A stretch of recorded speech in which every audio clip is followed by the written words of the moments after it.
నాన్న ఏందమ్మీ ఎక్కడికి? పొలం మారింది నాన్న, మంచినీళ్ళు తేవడానికి. ఎవరికి పొలం మారిందమ్మీ? ఆయనకే నాన్న.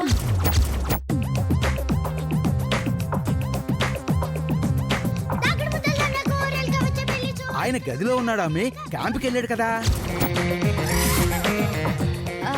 ఆయన క్యాంప్కి వెళ్ళరు నాన్న, మంచినీళ్ళు వేరే ఆయనకి. వేరే ఆయన ఎవరమ్మీ? వేరే ఆయన అంటే నందు నాన్న, మన నందు. కింద తగ్గితే ఇక్కడికి వినిపించింది. మీరేంటి నాన్న, శివుడు పామును మెళ్ళో వేసుకున్నట్టు మీరు దుప్పటి మెళ్ళో వేసుకుని తిరుగుతున్నారు? ఆ గదిలో ఫ్యాన్ లేదమ్మీ. బెడ్ కి బెడ్షీట్ కి సంబంధం ఉంది గానీ ఫ్యాన్ కి బెడ్షీట్ కి సంబంధం ఏంటి నాన్న? అది కాదమ్మీ, ఉక్కపోతగా ఉంది. ఆ గదిలో ఏసీ ఉంది కదా నాన్న. ఏసీకి ఇది వేసుకోలేం కదమ్మీ. ఏంటి నాన్న? అదేనమ్మీ, ఏసీ వేసుకుంటే నాకు సలేస్తుంది అన్నాను. అందుకని హాల్లో పడుకోవడానికి వచ్చారా? లేదమ్మీ, నీ గదిలో పడుకోవాలని వచ్చాను.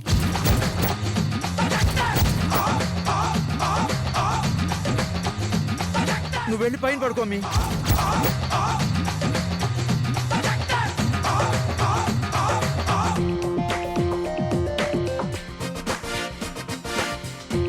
నేనా? నీకు ఏసీ పడుతుంది కదమ్మీ. లేదు నాన్న, పర్సం పడుతుంది. ఏసీ వేసుకుంటేనా? అవును. అప్పుడు నువ్వు ఏసీ వేసుకోకు. వాతావరణం చల్లగానే ఉంది కదా. అప్పుడు మీరెక్కడ పడుకోవచ్చుగా. లేదమ్మీ, ఆ గదిలో పడుకుంటే నాకు పీడకల్లో వస్తున్నాయి. ఈ గదిలో అయితే హాయిగా పడుకుంటాను.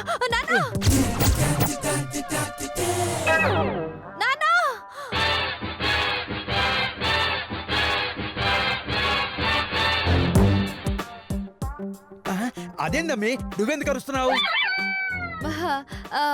అది మీరు అరవకుండా వెళ్తున్నారు కదా. ఇప్పుడెందుకు అరవడం?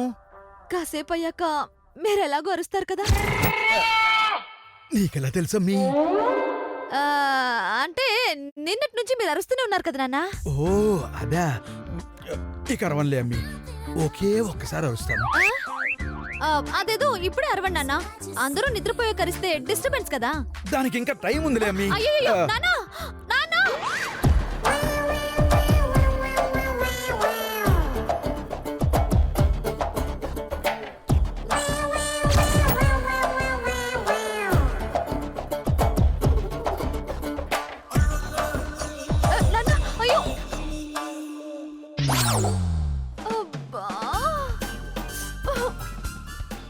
ఆయన మా నాన్న కనపడకూడదు.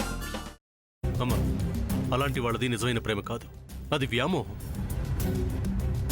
ఎగ్జాక్ట్లీ చిన్నత్త, నిజంగా ప్రేమించుకున్న వాళ్ళు అలా చేయరు. ఎంత మనసు విరిగిపోతే కన్న కూతుర్ని పట్టుకొని మా దృష్టిలో చచ్చిపోయా ఉంటుందా తల్లి? అది సరే అమ్మా, తన కూతురుతో తన మాట అనేటప్పుడు ఆమె మాటల్లో వ్యథ, కళ్ళల్లో బాధ గమనించావమ్మా?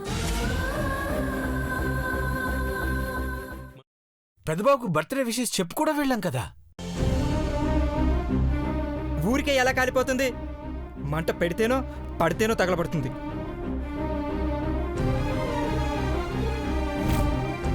కరెక్ట్ చిన్నబాబు, నీకొచ్చినట్టే నాకు డౌట్ వచ్చింది. పార్వతే షర్టును తగలబెట్టిందనుకుంటా.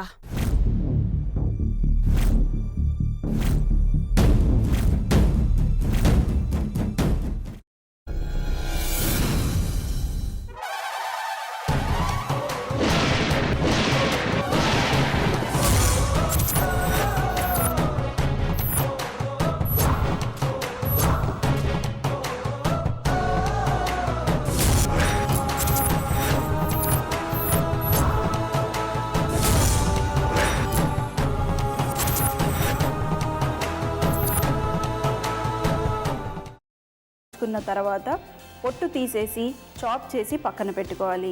ఒక ప్యాన్లో కొద్దిగా నూనె వేడి చేసి అందులో ఆవాలు, మినప్పప్పు, శనగపప్పు, కరివేపాకు, సన్నగా తరిగి పెట్టుకున్న ఉల్లిపాయలు వేసుకుని 1 నిమిషం పాటు వేయించుకోవాలి. ఆ తర్వాత కాల్చి కట్ చేసి పెట్టుకున్న వంకాయని కూడా అందులో వేసుకుని బాగా మిక్స్ చేసి బౌల్లోకి ట్రాన్స్ఫర్ చేసుకుని అందులో తగినంత చిక్కటి పెరుగు లేదా పల్చటి పెరుగు వేసుకుని మిక్స్ చేసి అన్నంతో కానివ్వండి, చపాతీతో కానివ్వండి సర్వ్ చేసినా చాలా బాగుంటుంది.